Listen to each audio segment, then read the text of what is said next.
This is Pete with Home Matters, KIRO Radio 97.3 FM in the great state of Seattle. We're having another great show here. This one is always near and dear to my heart with my dad. Bless his soul, he's passed away. My mother now is 86. She just had her birthday in May. She's still with us, gratefully, but she's at it's a skilled nursing center. But we have our friends and sponsors on the show here from Skyline Seattle.org. We've got Don Warfield, who's the sales and marketing director. How you doing, Don? Good morning, Pete. Great to be back with you. Yeah, it's good to have you back. And then we got Ryan Miller, who's the executive director over there too as well. How you doing, Ryan? Good. Glad to be here, Pete. Yeah, we were on Zoom here. You look a little tired out. I heard before we jump into some of the show, you were talking off air. You guys are doing a big remodel over there? Yeah, part of the campus expansion also includes some renovations in the big common spaces to really blend the two projects together so that we can have one cohesive flow between the growing campus. That's very cool. I wanted to talk a little bit because last time we talked, I was over there visiting your facilities, and we looked out the window, and there was kind of there was just stuff coming out of the hole in the ground. Kind of, Don, where are you at right now with that new facility, that new structure over there? Yeah, it's an exciting time right now because we're above ground with we're calling again the Olympic Tower at Skyline, and adding more independent apartment homes. So as we looked out the window this morning, they're starting to build the third floor. So when you're above ground, it picks up pace. It's exciting. Yeah. Ryan and I were down there last week recording a video update because we have about 50 reservation holders that are expecting to make that their home in September 2021. So things are really taking off. Yeah. And I think I saw on your website or something, you're already like at 70% capacity there. Did I see that correctly? Correct. And that number can change over time, Pete. Yeah. The reality of senior living is that we get reservations and some folks are ready to move sooner than the building's completed. So we've had reservation holders decide to move into the current tower, which is called the Cascade Tower at Skyline, and begin this incredible lifestyle of opportunity and enjoyment. So the number is always changing, which means a door's open for another reservation. Well, that's kind of a good problem to have. If they can't wait for the Olympic Tower, they've said, well, I want to move into the Cascade Tower. That's not a bad thing. It's fantastic. We've had a number of those people say, hey, I'm ready. I'm done with the house. I'm done with the upkeep. Put it on the market. We show them a unit that they love here, and they transfer their reservation into the new tower. Again, opening up another reservation for someone to pick that one up. That's very cool. Ryan, so you guys are over there, where is it in the phase of building? Is it closed in? Is the glass up, or where are they at? Right now, we just last week poured level 2, so we're really starting to grow out of the ground, and it's getting exciting because we can start to see some of the different amenity spaces, such as the performing arts theater, the fine dining area, the little grab and go bistro area, the grand entrance, but no glass yet. It's all concrete, scaffolding, rebar, the forming. The crane is very active, and the self-rising pump over the elevator shaft. There's a lot of activity, but no glass yet. That's very cool. Well, and then how many stories is this one going to be? We're going to be 21 stories, and the current building that I'm standing in right now is 26 stories. So just a little bit less and quite a bit narrower. We're on a full city block right now. Yeah. And this one's only about a little under maybe a quarter of a block. Well, I'll tell you what, guys, I'm going to give you their website and also the phone number. You want to go down and visit. Don will take you around on a tour. We'll talk about virtual tours because of this COVID thing. But I don't care, with the Olympic or the Cascade Tower, the view of the bay out there, Elliott Bay, that's the bay you guys overlook? Is it Elliott? It is. It's incredible. You have to look through some other high rises, but you can see Elliott. Yeah. No, it's I'm either straight away or off to the side, but I imagine it doesn't matter which building you're in. There's some really good views for some of those people. It's just beautiful. So, there are indeed. Yeah, very, very neat. All right, sounds good. And then I guess, Ryan, the question I have, so this amphitheater, is this something that's going to be shared between the two buildings? Is that how that works? Yeah, we're really designing this add-on to the campus, this expansion, as one Skyline. So everything that the new building will offer, the existing residents can access, and vice versa. So one big cohesive campus. So the Performing Arts Theater will be open and available to everybody. We'll probably do some offerings and showings to the public as well, and so friends and family can enjoy it. But the same with the restaurants and the fitness gym, the beauty salon that we're going to have, the cafe. They're all going to be spaces that the entire campus can enjoy. That's very cool. And Don, are you going to have like a skyway that connects the two buildings so you can go back and forth, or how does that work? That would be just wonderful. We've worked on that. We had some review process with the city, and we're moving forward with a street crossing until eventually we can get a sky bridge approved and put that in after construction. So we're building and constructing it with the ease of access for current residents, future residents to get back and forth. We're really building an expansion because our family's growing, Pete, and as you and I talked about in the past, the 65-plus market is growing at such a rapid pace that we have to add more inventory to our expanding family here at Skyline. So we're adding another elevator to the current building that will help facilitate the ease of getting from one floor to the fourth floor, where there's a lot of action in the current tower. Don, you had mentioned to me, and I want to ask this because you just talked about the trends of kind of the aging population. I think you said something for like the next 30 years or something. What was the stat you mentioned? I hope it's the next 30. What we've been talking about is that in this country, we know the baby boomers are driving the force here in what I'm calling senior hospitality. Now, it's really senior hospitality. Because we have 10,000 folks in this country turning 65 every day for at least the next 10 years. And it's really about not senior living, but it's their expectation for senior hospitality, meaning life-enriching opportunities that have dining, facilities, fitness. It all comes inclusive. It's almost like a cruise ship, but on land. And the market's going to be so strong for the next 10 plus years that we have to expand to keep up because aging process, Pete, doesn't stop. No, it doesn't. I mean, I will say, my dad used to always say there's two sure things, death and taxes. We're all getting older every day. So, and I love what you say, cruise ship on land. This place, I'm telling you, is fantastic. I'm going to give you the phone number and also the website. You can give Don a call. We're going to talk about COVID because we know it's going to be around for a while, how they're handling that. And then I'm going to get into some of this thing, what a life care community really is and what this is all about. We'll ask Ryan and Don about that. So that I'm Pete. KIRO Radio 97.3 FM, Seattle's News and Seattle's Talk. All right, we're back. This is Pete with Home Matters, KIRO Radio 97.3 FM, Seattle's News and Seattle's Talk. We're having a great discussion here with Don Warfield and Ryan Miller of Skyline Senior Living. You can go, you guys, I'll tell you what, if you don't have it, grab a pad of paper and a pencil. But if you do have that, because I normally always tell you to do that, check them out at skylineseattle.org. That's skylineseattle.org. Or you can call 206-405-4100. That's 206-405-4100. You can ask for Don or give a big shout out to Fahima. She's still there, right, Don? Absolutely. She'd love to talk to you. Good. So we're going to get into now. I just want to talk a little bit about, because this is something that's been with us for a while. Last time we were there, it was just this COVID thing was just getting started. We're still in it.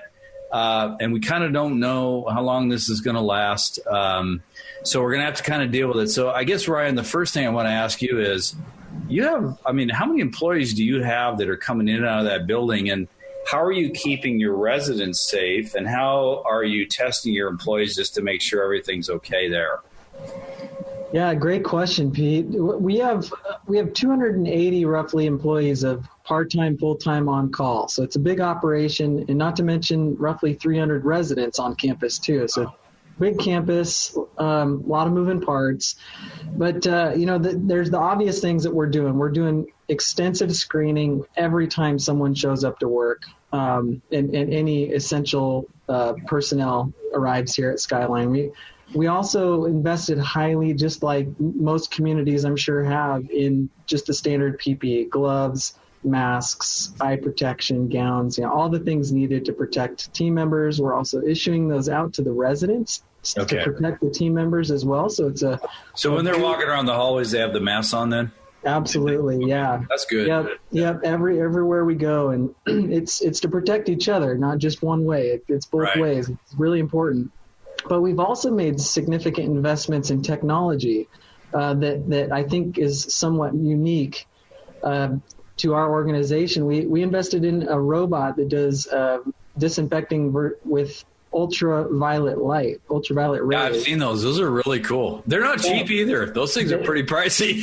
They are. They're very pricey. Yeah. But we felt it was the necessary step to take it to the next level in fighting this COVID. And this device you typically see in a hospital operating room. Yeah. That's where I've seen operation to clean it out. And it is truly amazing. It's very quick. It's very effective. And we run that thing through the building. Of course not. Do you just have that thing roaming around the hallways and just disinfecting as it goes, or is that kind of how you do it? This one we have to set up. It doesn't roam itself, because we have to make sure that no one's in the space or anything like that. Otherwise, they get a really bad sunburn. But don't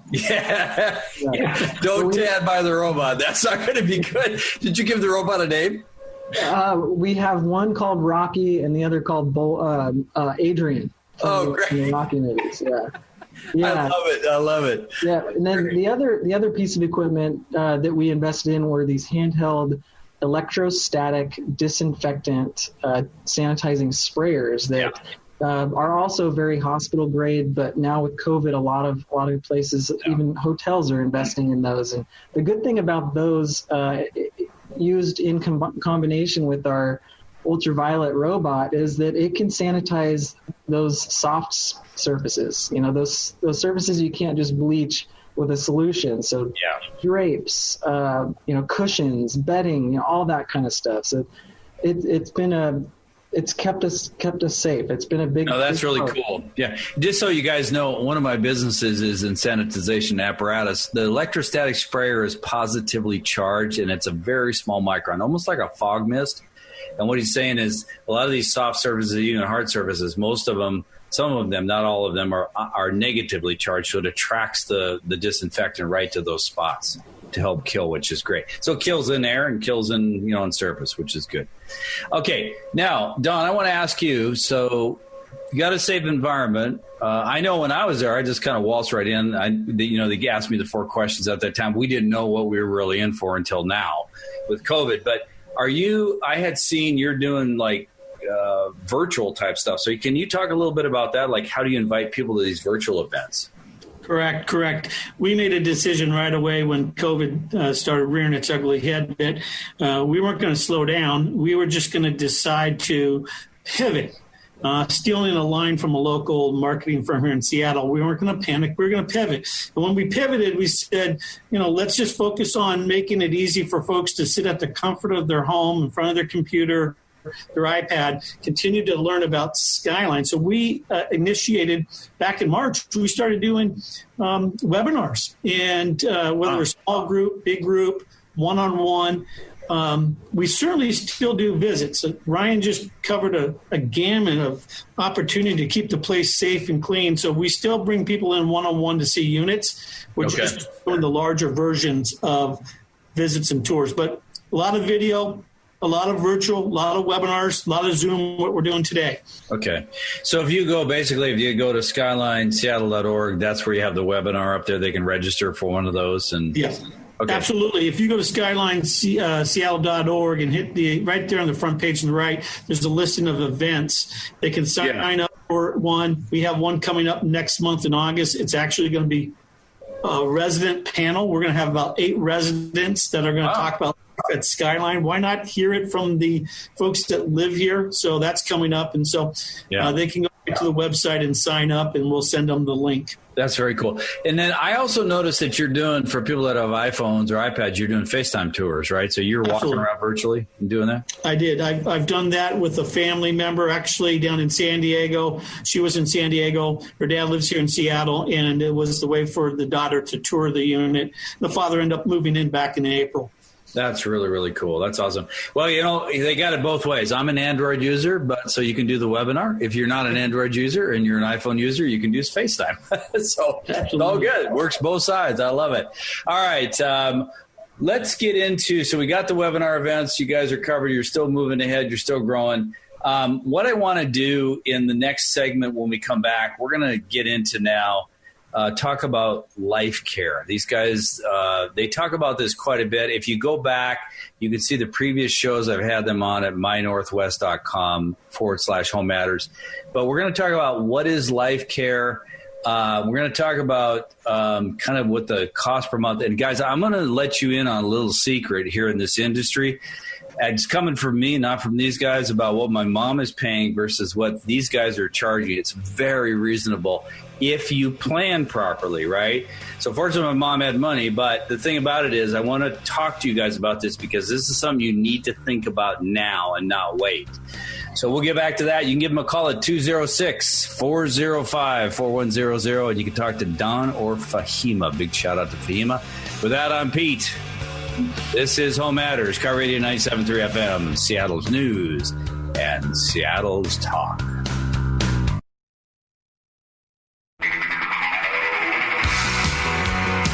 Okay, we're back. This is Pete with Home Matters, KIRO Radio 97.3 FM. Seattle's news and Seattle's talk. We're having a good discussion here, one that is near and dear to my heart. My father passed away in 2002, and boy, they just didn't have any of this stuff back then. I remember calling the hospital. They go, well, you can hire a person to come in, but there was no qualifications. There was no in-home stuff. There was none of this life care community. Then fast forward to my mother. I'm going to talk about her. She's getting the care she needs. But I'll tell you guys the story about what happened there. And I'm going to tell you, we got 2 doctors in my family, 2 medical doctors, and my mom almost died twice from sepsis. So I'm not trying to scare you. I'm just telling you this is the truth of what happens. We're going to talk to these guys about their quality of care, who does it, why they're qualified to do that with Ryan and things like that. But before we do that, Don, I want you guys have, I've heard this term. I see it on your website. It's life care community. Can you define what that means, please? Yes, sir. The senior living housing, it offers a lot of different selection and communities out there. We at Skyline is what is known as a type A life care community. And what that means is that if you move in when you're independent, you are now setting up a long-term plan for life's what ifs. Life doesn't pick on us when we say, pick on me now. It picks on us when we least expect it. But the life care plan says move in independently, and if and when you might need higher care, assisted living, memory support, skilled nursing, it's all in place here for you, and you have priority access, which means you don't have to worry about moving again. And that might be important to you. The good news out there, Pete, is that their senior living communities are growing. The bad news is there's so many out there, you got to determine what's right for you. And a life plan community, if you choose to move when you're healthy, is a great plan long-term, not only for your health, but as we're going to talk about here shortly, financially. Yeah, we'll get into that. Before we do that, though, and I'm going to ask you, Ryan, about kind of the quality care, but because this is a big thing, and we talk about this in healthcare across the United States and the country, is like, what if somebody has a pre-existing condition? Do you accept them in, and how does that factor into all that? We do. We go through a qualifications process to become life care qualified. We accept people 62 years or older. There's no cap on age. If you're 85, 90, 95 and healthy, you can still move in.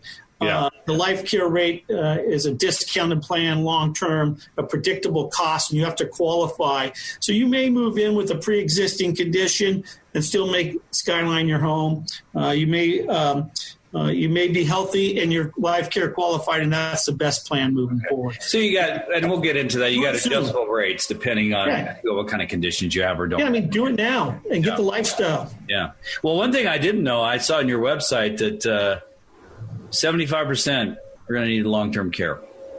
Right. That's a lot. That's pretty high. I didn't realize it was that high. It jumps up after you hit, we talked about it in our seminars, is that reality is when we hit 65, we're all going to most of us are going to need some type of care. And then we're living longer. So when you hit 85, jumps up to 97% in the last 2 years, you're going to need some level of assistance. Yeah.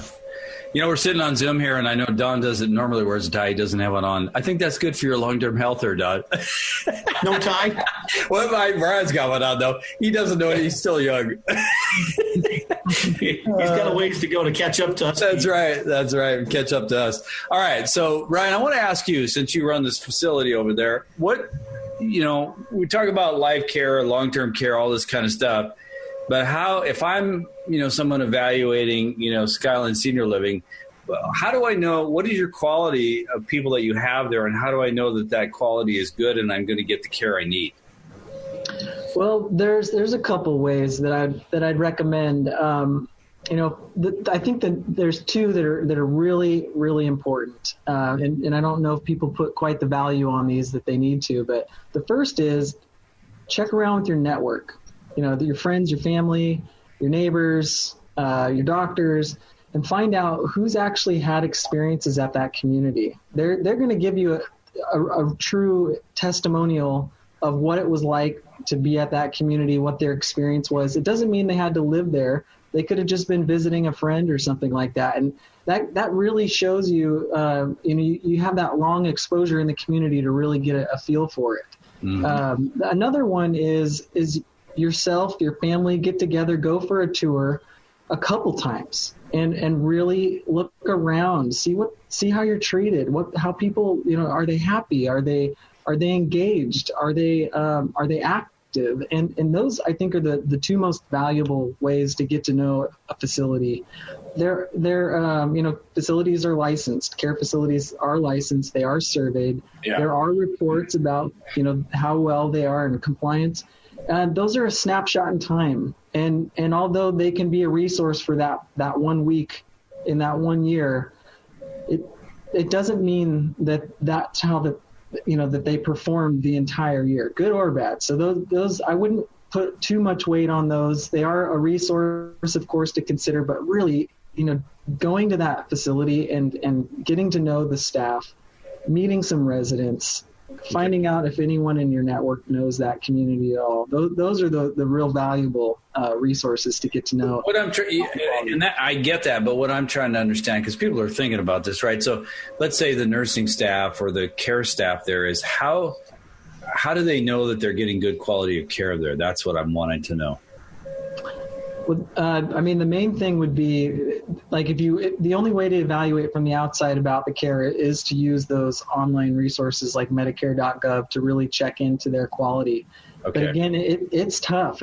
From an outsider, if you're not part of the organization, you're not living there day in and day out, it's really hard to dig into that.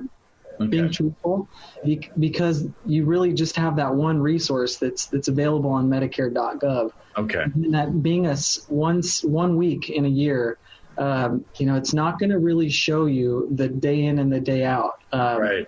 But your healthcare providers, your case managers, your discharge planners, those types of resources who are in the industry working with the community every day are going to have some good insights on what their experiences has been business to business as well. So tapping into those can be useful. So that's the secret sauce, what you just said. You got to talk to the healthcare providers because they know about you guys and they'll be able to speak honestly about your quality of care there. Really. Absolutely. Yep. Okay. When we come back, we're going to talk about the fee structure with Don. Because I want you guys to listen very carefully, because I'm going to let you in on kind of the fee structure my mother's paying. This life care situation is with a predictable. Also, they have this thing called 80% of your fee be returned. I want Don to explain that a little bit. That's a biggie, I think. And then we'll get into some of the tax benefits and things like that. And then we'll talk about the facility itself. This place is phenomenal. And I also want to cover, guys, if your loved one has to move to a different part of the facility, how you can still connect with them on a daily basis. That is so, so important. And we, even in these COVID times, we'll ask Don and Ryan about that. With that, I'm Pete. This is Home Matters, KIRO Radio 97.3 FM, Seattle's news and Seattle's talk. Okay, we're back. This is Pete with Home Matters, KIRO Radio 97.3 FM. Seattle's news and Seattle's talk. We're having a great discussion once again, guys. Skyline Senior Living with Don Warfield and Ryan Miller. You can check them out at skylineseattle.org if you want to go to the events button, or I think it's a button, right, Don? There's a button there where they can go check. Right on the front page, right on the right side, you'll see RSVP. Click on it, and you get everything you need, Pete. Yeah, check them out. Or if you want to, I mean, they're doing single visits at a time. Obviously, they got to control. They can't do a whole crowd. But if you want to have Don or Fahim to give you a tour, it's 206-405-4100. That's 206-405-4100. And guys, I'll tell you what, I don't care, even if you're in your 50s, this is some place you should at least go check out to start thinking about and getting your, getting yourself in on this thing to get in line. This place is incredible. And I love where you guys are at, too. You're right near the downtown area. So once COVID's done, you go to restaurants, theater, opera, all this stuff. It's a really good location. It was just down the hill from where I went to school at CLU, so I know exactly where it is. It's a nice area there. All right, let's get back into Red Hawks. Yeah. Yeah, we were the Chieftains back in the day, but you can't. I know. I'm being politically correct, Pete. We're the Red Hawks now, yeah. So, all right, let's talk about cost now, because a lot of people, that's a big thing in their mind. It's like, oh, my God, it's going to be so expensive. Can you talk about this predictable monthly service fee that you have? Yeah, absolutely. First and foremost, Skyline is what is known as an entrance fee community, an entrance fee for independent living. We're talking about moving in, Pete, when you live independently. So you're right-sizing out of a home. Maybe you're considering a condo. Maybe you should consider Skyline because we have that condo feel. But we're going to give you that predictable cost for the potential of your future care, as long as you move in when you're independent, pay an entrance fee. Okay. And that one-time lump sum payment that you pay to us, we're going to refund that to you, your estate, no less than 80%. So entrance fee communities exist. Some are refundable, some are non-refundable. We refund 80%. We take on your risk of covering your costs for future care based on coming in healthy, because we're going to give you a discounted rate if you do that. And that Don, what's the age when you can come in there? Well, so 62. 62, okay. Yeah. If you're a couple, one of you needs to be over 62. Okay. We screen you, and we also do a financial qualification, make sure we're a good fit.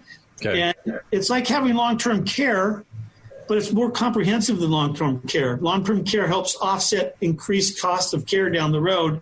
This does that, but it also says all the care is right here where you live. Right. And if you need it, it's a simple move to another unit to get that level of care that you desire and need.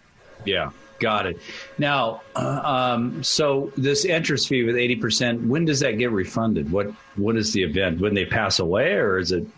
Correct. So the contract or the agreement with Skyline is a lifetime agreement. You can live here as long as you want. If you choose to move because your children or grandkids are moving across the country, you move out, we're going to refund it to you. And as a not-for-profit, the funding source is the next entrance fee coming in. And so as soon as we get that next entrance fee in, we can refund an entrance fee to the previous resident. Okay, got it. Understood. And then you mentioned, what are we talking, like flat monthly fee? What does it run about?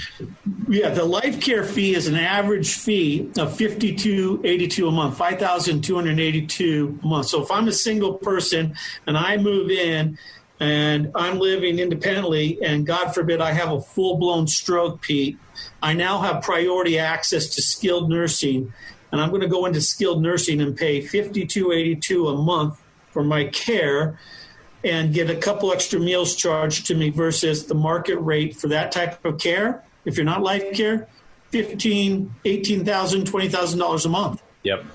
And guys, this is the thing.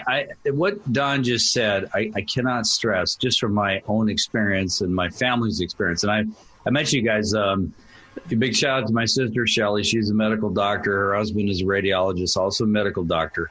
My mother had to come down here for surgery for spinal stenosis. She's been now about 3 years into it. But since that time, guys, here's what's happened. She has gone to no less than 5 different facilities, had sepsis twice, almost died. And we were trying to find the good care for her. And then she's bumping around these different facilities. She got abscess infection. She also had to have an operation there. Then she's now at skilled nursing. She's in a good place. I won't say who it is. But the thing is that, like Don just said, she's paying north of $12,000 a month for that.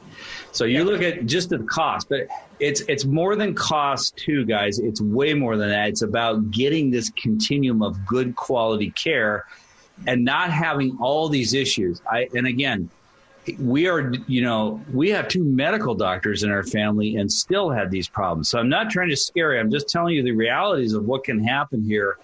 That's why I love Skyline Senior Living, because they have this continuum of care. And the other thing I want to mention to you guys that's really, really important. If you have a significant other, now my father's passed away, but a lot of you have been married to your spouse for 40, 50, 60 years. If you have one of you that goes to, say, memory care, you can still go visit them every day. Is that correct? Absolutely. Yeah, that is really, especially right now where visiting, is restricted because of COVID and the risk to the campus if someone comes in unknowingly. No one wants to be that person, but somebody ends up being that person. But the real benefit, especially right now, is that when spouses live in separate parts of our campus, because they're still here inside Skyline, they still have a visitor plan. Like, we're still working with them to get them over daily to see their loved one. Whereas if they weren't, if it was just a single person living in the skilled nursing, unfortunately, like your mother is, you guys aren't able to see her. And that's got to be just tearing families up. It's got to be the hardest. I can't imagine what you're doing. And Ryan, here's what happens. And again, this is the reality of it, guys. This is what I'm talking about. So my mother is in there by herself. Obviously, unfortunately, she doesn't. My father's passed away. We can only see her through a window. We can't even go in to see her. She's lonely. We talk to her on the phone. She cries. And it rips my heart out. You're exactly right, Ryan. It's very, very tough. So the fact that you guys have that is incredible. And I'm sure it really comforts the people that are in there. So, well, guys, I'll tell you what, we have so much more to talk about. We're going to get it in the next time around here. But I want to thank you guys. Don, thanks for being on and giving us a rundown. It's always a pleasure being here. We're passionate about senior living, as I'm starting to call it, senior hospitality. We can't wait for the next podcast, Pete. Yeah. Ryan, thank you. Appreciate it, man. Absolutely. Pleasure to be here, Pete. Yeah. See you next time. Yeah. So, guys, if you want to have a cruise ship on land, Skyline Senior Living is the place to go do it.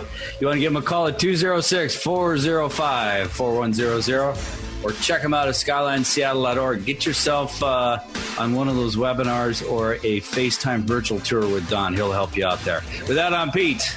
This is Home Matters, Sky Radio 97.3 FM, Seattle's news and Seattle's talk.